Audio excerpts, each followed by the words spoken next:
왜 배우들은 내가 그 인물이라면 뭐 그 사람은 뭐 이렇게 공감을 해보려고 막 하잖아요. 그리고 또 관객들은 스크린을 통해서 이미 배우가 그리고 감독이 또 공을 들여서 이렇게 공감을 해본 인물에게 또 공감을 하면서 맞아 그 마음 나도 알지 뭐 이렇게 또 공감을 해나가고 그렇게 공감의 연쇄가 일어나는 게 극장이 아닌가 싶어요.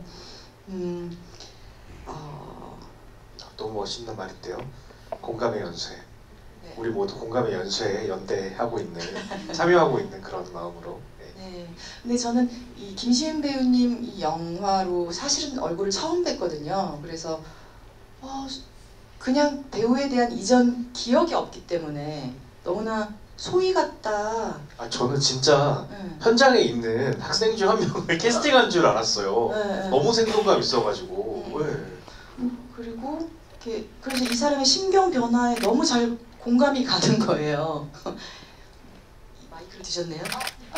하실 말씀이 제가 좀 합니다라는 그런 의미로. 네? 아니요. 어떠셨나요? 그렇게 봐주셔서 진짜 저는 너무 감사하죠. 이제 많은 분들이 저를 소희로서 되게 너가 진짜 지금 소희는 죽었지만 너 시은이는 지금 살아있어줘서 너무 고맙고 너무 다행이다라는 말을 저한테 정말 많이 해주셨어요. 제가 해외 영화제를 나갔을 때도 그렇고 뭐 부산에 가서도 그렇고 되게 따뜻하게 바라봐 주시더라고요. 그래서 저는 너무 다 감사한 기억밖에 없는 것 같아요. 또 너무 잘 하셨기 때문에 그런 거 아닐까라는 생각이 들어요. 실제로 이제 시은 씨를 볼 때도 소희처럼 자꾸만 보이게 되고 저 역시도 처음 봤을 때 제가 아까 방금 뵙자마자 처음 드렸던 말씀이 영화 속 캐릭터랑 말투가 똑같으시네요 이거였거든요. 진짜 살아서 걸어 들어온 것 같은 그런 느낌이어서 그런데 특히 이제 심재명 대표님은 또 대배우 전도연 씨의 시작을 함께한 전도연님을 발굴한 그런 또 어떤 배우계의 등용문이시기도 하시니까 그런 대표님이 보시기에 김시훈 배우님의 연기 어땠는지 이 김시훈 배우님이 어떤지 좀 여쭤보고 싶어요. 전도연 배우를 발굴한 건 아니고 그냥 발견하시고요. 저도 이제 뭐 죄송하게도 김시은 배우님을 이번 영화를 통해서 처음 봤어요. 그래서 글쎄요, 뭐 이 영화를 보신 유족분들은 따님의 이미지와 김시은 배우의 이미지를 어떻게 생각할지 되게 궁금하긴 한데 그 소녀 얼굴을 모르는 저로서는 그냥 김시은 배우가 소희더라고요. 그래서 어떤 커트 하나 나 연기한 애가 하나도 없었고요. 너무 자유롭고 어떻게 신인 배우가 저렇게 자유롭게 연기를 하지? 그리고 너무 생생하고 그래서 뭐 수상 이런 걸 여부를 떠나서 그냥 올해의 신인 배우이구나라는 생각이 들었습니다. 그리고 특히나 이런 이야기를 아직 약간 24살의 나이로 이 역을 했다는 것도 또 이 배우한테는 굉장히 소중하고 진기한 경험일 것 같고 또 저희도 올해 다음 소위를 통해서 김시은 배우라는 신인 배우를 만났다는 것 자체가 굉장히 또 큰 기쁨인 것 같습니다. 네, 맞습니다. 사실은 아까 시은 배우가 잠깐 언급한 것처럼 소희는 죽었지만 시은 배우님은 살아계셔서 너무 다행이다 이게 감상적인 말이 아니라 사실은 되게 죽고 사는 문제인 거잖아요.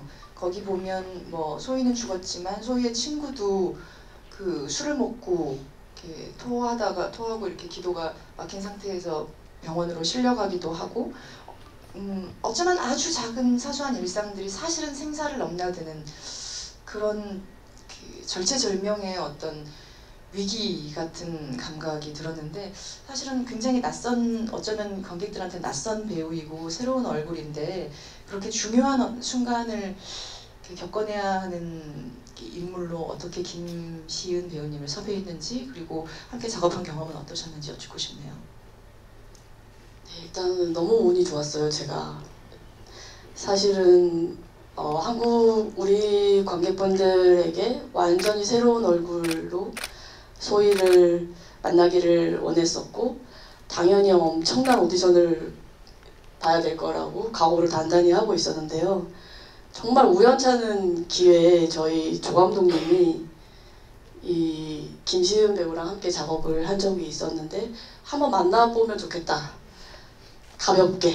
그래서 가볍게 그냥 한번 만나봅시다. 뭐 이런 거였어요. 그러면서 이제 찾아보는데 뭐 자료도 없고 뭐 나와 있는 것도 없고 근데 제가 본 게 EBS 보니한이라는 문희한이 출신인가요? 네 거기서 이렇게 막 하고 있었어요.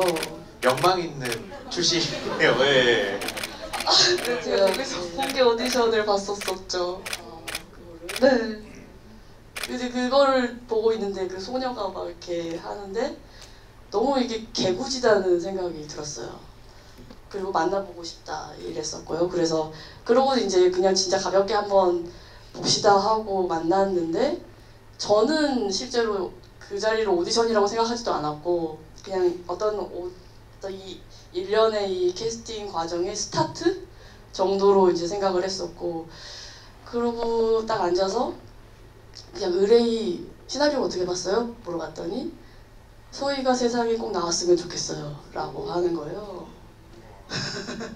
근데 이게 되게 평범한 말일 수도 있지만 저한테는 좀 각별했던 게 이전에 도이아 때 메두나 배우를 캐스팅하고 처음 이제 만난 자리에서 아니 제가 누군 줄 알고 이걸 이렇게 덥석 하겠다고 하셨냐고 물어봤더니 이 영화 꼭 극장에 걸려야 된다고 그랬었거든요. 그때 그런 기시감도 좀 떠오르고 또 영화 자체를 굉장히 객관적으로 지금 보고 있다는 생각이 들었고 예를 들어 뭐 정말 제가 잘할 수 있어요. 뭐 제가 소희예요 뭐 이렇게 하는 게 아니라 아주 담담하게 그렇게 얘기하더라고요. 뭔가 좀 비범하다고 느꼈어요. 그리고 덥석 저도 그 자리에서 뭐에 홀린 듯이 그냥 그러면 다음에 만났을 때는 뭐 다른 거 해볼까요? 이러고 있었던 거예요 제가. 그러니까 옆에 있었던 다른 우리 조감독도 깜짝 놀래고 지금 잠깐만 이걸 중지를 해야 되나 뭐. 나라도 읽어보고. 네.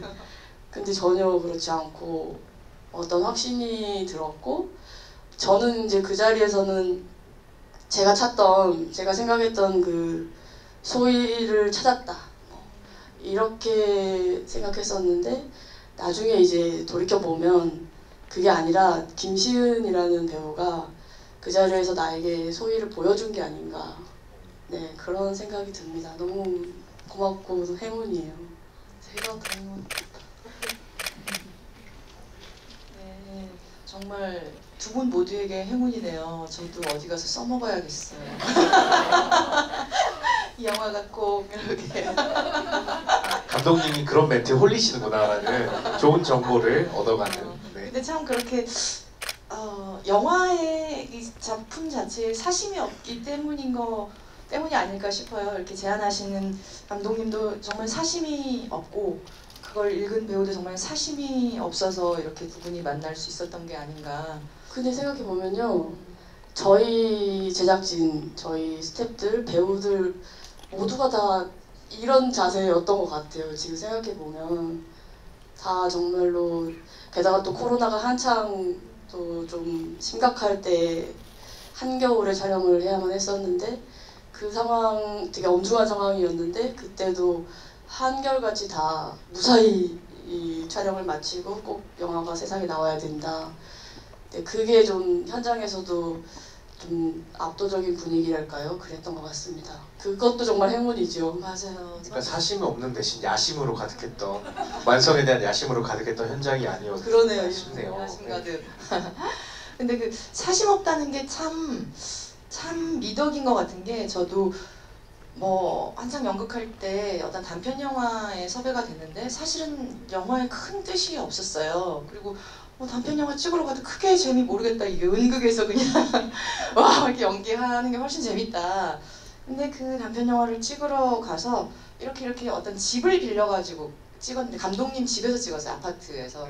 이렇게 찍는데 자 이제 뒤집을게 하니까 일사천리로 그냥 일사불란하게 여기 있는 것도 막 다 저쪽으로 옮기고 그래서 또 찍었어요. 이쪽 찍겠는데 막 일사불란하게 그걸 막 다 옮겼는데 그게 모르는 바도 아니고 처음 보는 바도 아닌데 그날 유독 너무 순수하다. 네, 이런 너무 사심이 없고 순수하다. 이런 딱 감각을 가졌을 때가 있거든요. 그러니까 그게 되게 중요한 것 같다는 생각이 들어요. 또 배두나 배우님께서도 아마 그런 사심 없음의 아이콘인지 도이아도 그렇고 이번에도 또 이렇게 합류를 하셨잖아요. 배두나 배우님 여기 안 계시지만 그 아까 뭐 잠깐 뭐 평소와 다르게 좀 날 것 같은 연기도 좀 보이고 뭐 했다 했지만 함께 이번에 작업하실 때는 또 어떠셨나요? 사실은 이런 형식으로 영화를 처음에 제가 시나리오를 완성할 수 있었던 것도 사실은 배두나라는 존재가 있기 때문에 가능했다고 생각해요. 왜냐면 영화 중간에 이제 사실 주인공이 죽었고 그 절반이 지난 다음에 새로운 주인공으로 등장을 해야 되고 그 사람에 대해서는 뭐 가타부타 설명을 할 수도 없고 그런 상황에서 끝까지 관객들을 다시 이렇게 끌고 끝까지 가야 되니까 너무나 어렵고 힘든 역할입니다. 근데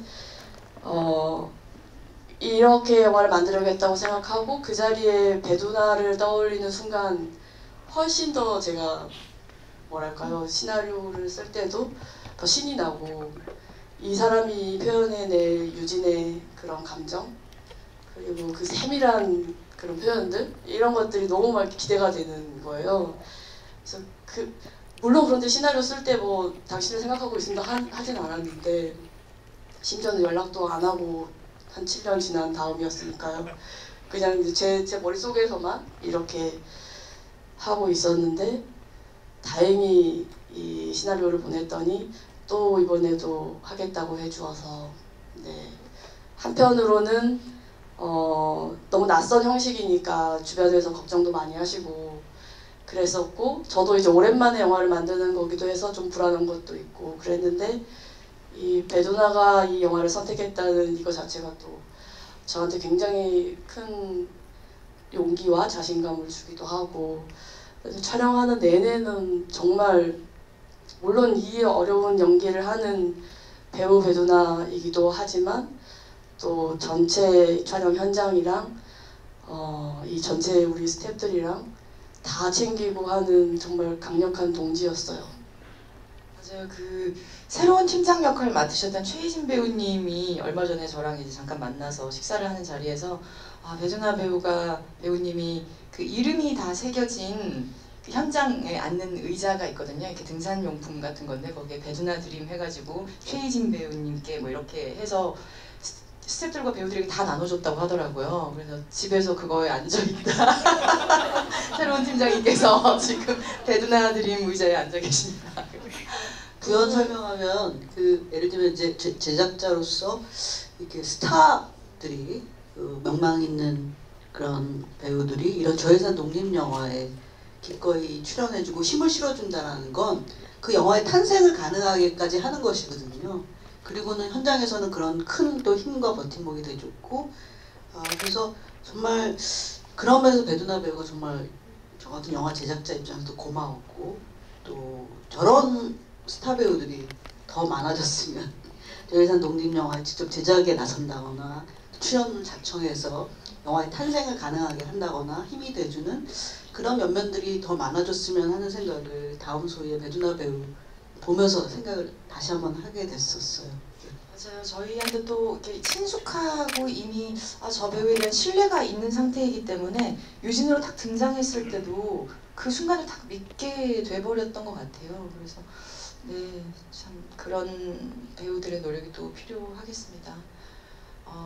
사실은 그 좋은 눈에 이렇게 너무 들어오는 아마 이 작품 자체가 너무 어쩌면 다큐멘터리처럼 이렇게 막 잘 어떤 사건을 추적해 가고 또 실화를 바탕으로 하고 있어서 그랬는지 눈에 쏙쏙 들어오는 이렇게 픽진성 있는 배우분들이 너무 눈에 띄는 거예요. 그 돌아가신 팀장님의 사모님도 그렇고, 네, 또 새로운 팀장님인 최희진 배우님도 그렇고, 뭐 두루두루 그리고 특히 소희의 친구들을 연기했던 그 친구들이 다 소희 같아요. 너무 가슴이 아프고 또 심지면 대표님께서도 이 친구들 잘 보셨다고 하셨는데, 네, 그러니까 유튜브 하는 이제 그 친구도 그렇고 연기도 너무 좋았고 그 소희를 비롯해서 소희 친구들의 이 언어나 대사들이 저도 뭐 저희 딸이 이제 컸지만 고등학교 시절에 저한테 했던 말투 이거 그대로 하더라고요. 주리 감독님은 결혼도 안 하셨고 아이도 안 키운 걸로 알고 있는데 이렇게 10대의 생생한 언어들을 어떻게 만들어냈고 또한 그 친구들의 꿈이라던가 또 어떤 그 현실이라던가 이런 것들을 이렇게 생생하게 영화 속에서 표현해낼 수 있었는지 되게 궁금합니다. 네. 네, 사실관계를 좀 말씀드리면 결혼은 했어요. 죄송합니다, 감독님. 아는 분이 별로 없습니다만. 저 미혼인 줄 알았어요. 죄송합니다. 네, 아이는 없고요. 네. 근데 그러니까 제가 제 스스로 어른이라고 생각을 안 하는 게 되게 큰 것 같아요. 그리고 소희나 소희 친구들을 생각할 때 모르겠어요. 자연스럽게 그 아이들이 쓸 법한 그런 언어들이 생각이 나는데 그게 저한테 어색하지 않고 물론 제가 지금 그렇게 말하지는 않겠지만 네, 고등학교 취재는 안 하셨어요? 네네. 사실은 이렇게 직접 제가 취재를 한다거나 뭐 예를 들어 뭐 콜센터를 가본다거나 또 유가족분들을 만난다거나 했을 거라고 많이들 이제 생각을 하시는데 실제로 전혀 그렇진 않았고요. 이건 또 죄송스러운 부분인데 이미 너무나 방대하게 자료들이 있었어요. 취재되어 있는 기사들도 많았고 실제로 그런 현장 실습생 출신의 작가가 쓴 에세이집이나 또 그런 유가족분들을 인터뷰하고 이런 걸 토대로 쓰신 르보집이나 또 그런 취재하셨던 기자분이 또 쓰신 책들이나 이런 것들을 통해서 저는 이제 상상을 하는 거죠.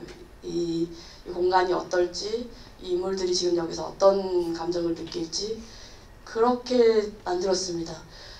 근데 제가 뭐 이렇게 그렇게 잘 썼다기보다는 같은 말을 써도 그거를 잘 표현해준 배우들이 정말 기가 막히게 하더라고요. 깜짝 놀랐어요, 진짜로. 예를 들어 그 소희가 그 새 팀장이랑 격돌하기 전에 그 고객의 해지를 해주는 대목 있잖아요. 저는 사실은 시나리오 쓸 때는 그 대목이 그렇게 이렇게 지금 영화에 담긴 것처럼 그렇게까지 좋을 거라고 생각 못했어요. 왜냐면 그런 상담이 계속 반복되고 있었고 그 반복의 이제 끝이니까 이게 이 차이가 과연 확연하게 이렇게 드러날 수 있을까? 그랬는데 김시은 배우가 그거를 기가 막히게 하더라고요. 그런 거 다른 우리 소위 친구들 배우들도 다 그런 면에서 좀 탁월한 게 있었던 것 같아요. 제가 잘한 건 캐스팅.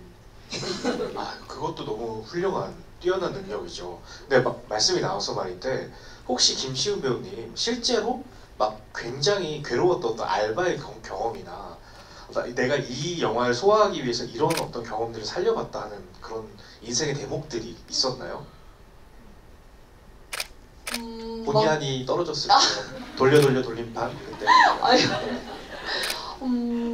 저는 저의 뭔가 상황을 끌어서 생각을 해서 연기를 했다기보다는 정말 그 시나리오 자체에 있는 소희의 상황을 더 많이 생각을 했던 것 같아요. 근데 뭐 아까 알바 얘기하셨는데 뭐 알바를 하면서 정말 좋은 분들도 많이 만날 수 있고 그렇지 않은 분들도 많이 만났거든요. 근데 일단 좀 화가 나는 건 화가 난다기보다는 조금 속상해지는 건 내가 알바생이기 때문에 존중을 받지 못하는구나를 느낄 때가 생각보다 많더라고요. 약간 그런 감정들이 그래도 소희를 연기하면서 저의 어떠한 것들을 소희를 표현할 때 나타나는 거기 때문에 그런 게 조금씩 무의식적으로 들어가지 않았을까 싶어요. 저는 그 팀장을 패는 장면 있잖아요. 네. 그때 그 울분이 너무나 날것에 생생한 것이라서 진짜 제 속이 다 그 사이다가 느껴질 정도로 진짜 이건 찐이다. 진짜 최희재 선배님과의 그러한 호흡이 정말 잘 맞았다고 저도 느껴졌어요. 딱 연기를 하면서 뭔가 정말 영화 같은 순간을 있다면 지금이 딱 영화 같은 순간일 것 오. 같다라고. 몇 번 갔어요? 얼마나 갔죠? 그 테이크 자체는 그 씬에서 여러 번 찍었지만 지금 영화에 남은 그 주요한 것들은 첫 테이크예요. 역시 네. 그럴 것 같았어요. 진짜로 너무 그 막 울컥하고 나오는 그 감정이 너무 이입이 되는 거예요. 네. 아 멋있어. 진짜. 근데 희진 선배님도 계속 제가 그러니까 희진 선배님을 하는 게 아니라 저를 위주로 연기를 했을 때 정말 모든 테이크마다 진심으로 해주셔서 제가 너무 감사했던 기억이 있어요. 너무 우아하게 그 갈구는 역할 너무 잘하고 네, 진짜. 다른 영화에서 감성이 뵈도 또 있어. 그냥 불쑥불쑥 화가 날 것 같아요 저도. 일을 해야 해요 할 때 정말 일할 뻔했어요. 일합시다. 우리 마음을 가라앉히고 일합시다. 이러는데 정말 우아해서 그 친구 중에 또 저는 그 태준 마지막에 소희가 통화했던 그 태준 씨 있잖아요. 그 순간에도 그 막 친구가 만나서 공사장 앞에서 춤추고 둘이 이렇게 있었는데 그 다음에 보러 갔더니 머리를 팍팍 깎고 나오잖아. 그 순간에 어떻게 그렇게 딱 한 순간에 상황을 이렇게 반전시키고 그 아까 유진에 대해서도 그 한순간에 어머니 이야기로 딱 어떤 힌트를 확 주고 그러니까 영화가 굉장히 사실적이면서도 동시에 정말 영화적인 어떤 순간들이 있는 거예요. 그런 순간마다 되게 깜짝깜짝 놀랐어요. 그런 순간들을 어떻게 이게 영화의 순간이지라는 막 생각이 있으신가요? 막 군더더기 없이 한 순간에 너무 어떤 것을 경제적으로 그죠? 한 장면으로 모든 걸 다 표현한다는 게 사실 얼마나 굉장히 그런- 중요한 미덕이잖아요 영화에.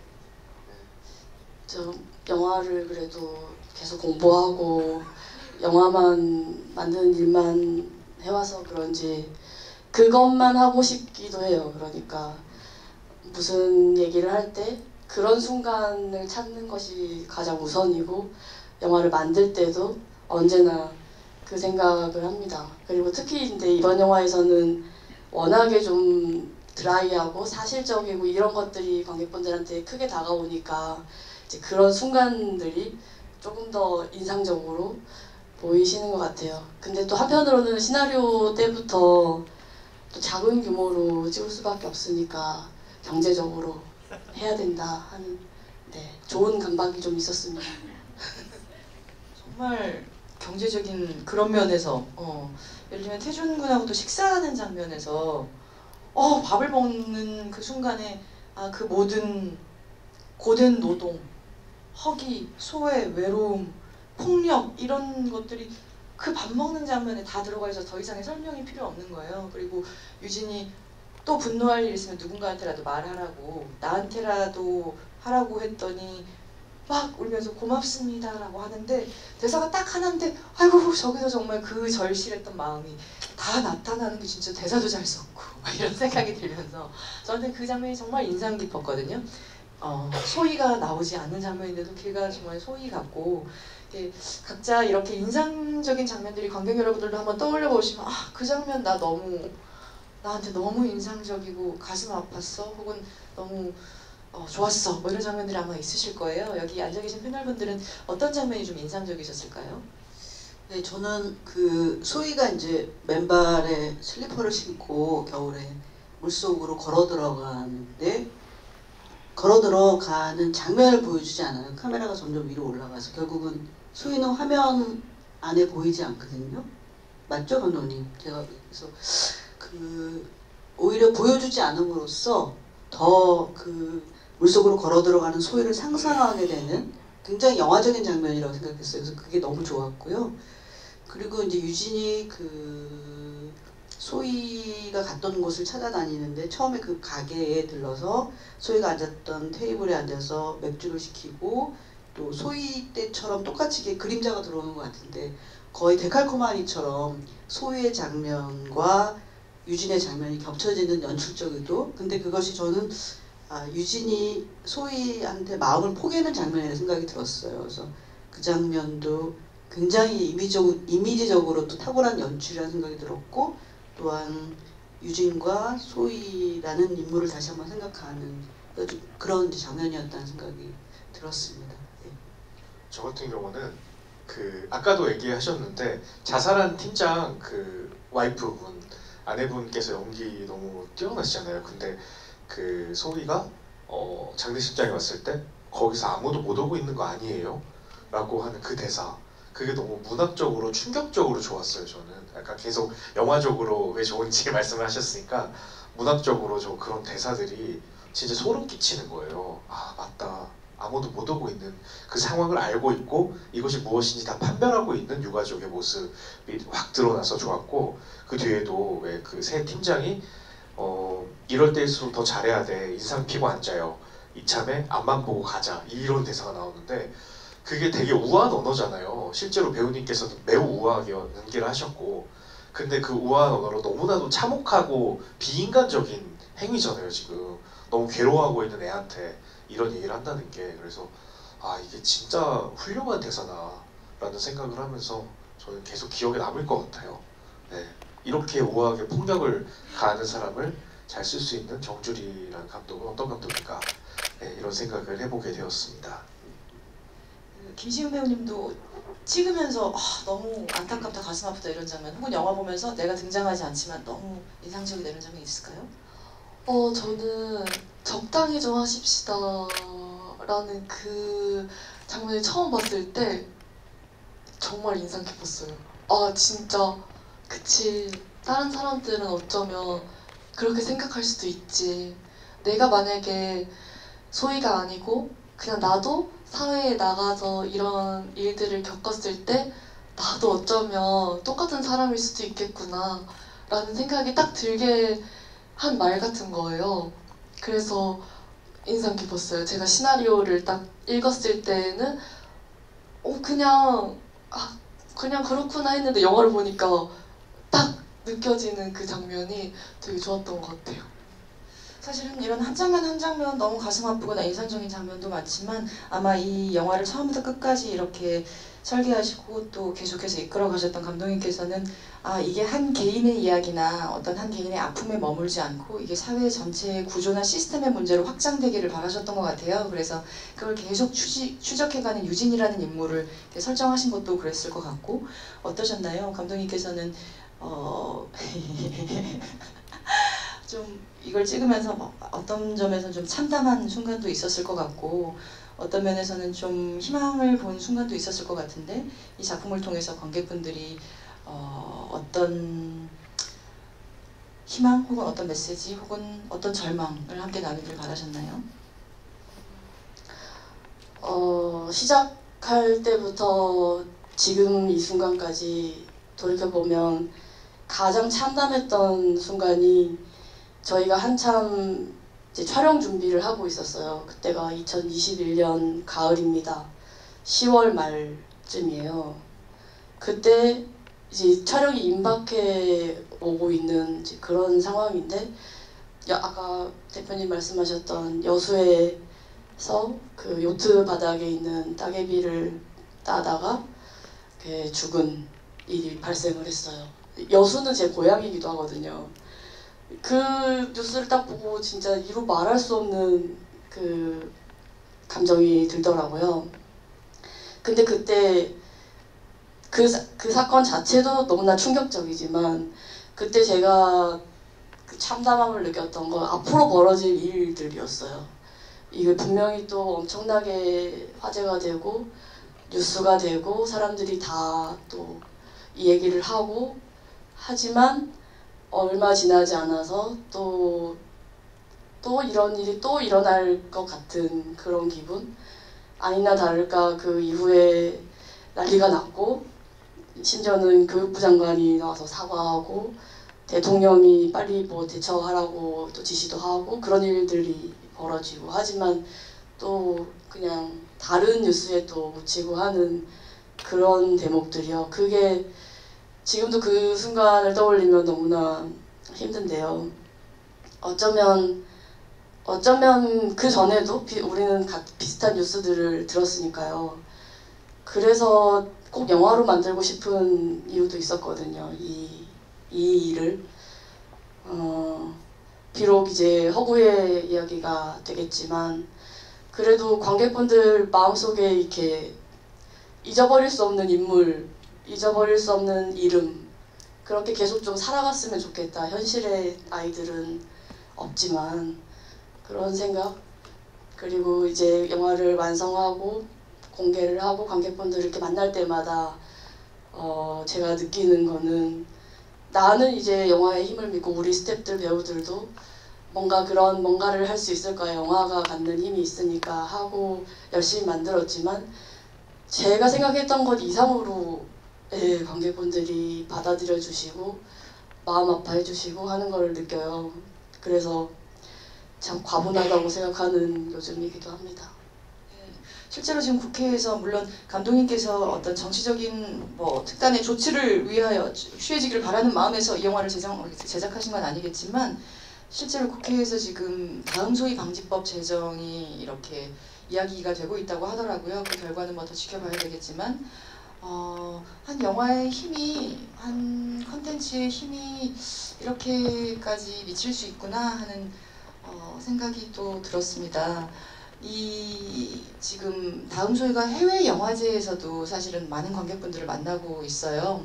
그 해외 영화제에도 두 분께서 이제 참석해 오셨는데 해외 이제 영화제 관객분들 역시도 이 다음 소위를 보면서 좀 공감하는 부분들이 있던가요? 저도 다음 소위를 칸 영화제에 가서 처음 같이 관객분들이랑 봤어요. 그래서 엄청 걱정을 많이 했어요. 만약에 관객분들이 공감을 못 해주시면 어떡하지?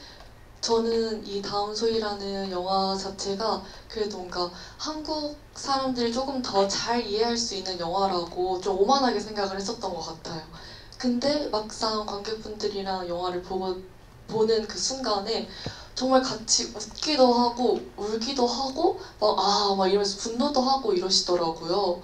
막 그런 거를 막 생생하게 옆에서 느낄 수 있어서 너무 좋았지만 한편으로는 이게 결코 우리나라만의 문제가 아니라 전 세계적 어디에나 소위가 존재하고 있고 아직도 수많은 소위들이 살아가고 있구나를 느꼈던 것 같아요. 그래서 좀 더 친절하게 살아야겠다, 좀 더 친절하게 살았으면 좋겠다라는 생각을 했던 것 같아요.